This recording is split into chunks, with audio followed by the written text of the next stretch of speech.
I was very happy to hear that there was going to be a summit meeting between Putin and Trump in Budapest. I think that shows that Orban is seen as a neutral mediator who would be able to get both men together and have a meaningful dialogue. The problem is Putin does not want peace, and that's why it was called off. Trump was in principle prepared to meet with him, but after Secretary of State Rubio had a phone call with his counterpart, he realized that the Russians have no intention of making peace. They're going to keep making unreasonable demands that will make peace difficult. So Trump is not going to be manipulated. If the Russians want a deal, there'll be a summit here in Budapest. But before they are, there's going to be very tough U.S. sanctions. Nuclear-propelled weapon is extremely dangerous because of radiation it emits. If it was to crash, it could cause a nuclear catastrophe somewhere.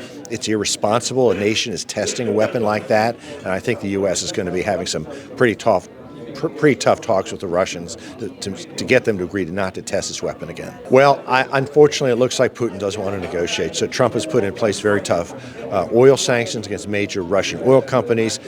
And it appears that China's major oil companies are honoring these agreements. Looks like we're moving towards getting India to stop buying oil from Russia.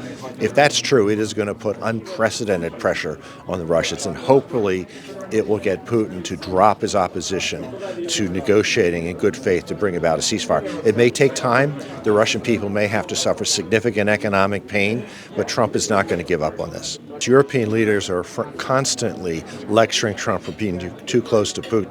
But Trump has said that Europe bought about $1.1 billion worth of oil from Russia over the last year. And until Europe stops doing that, it's hard for them to have the legitimacy to be lecturing the United States on what to do. Europe has to stop buying Russian oil and gas also.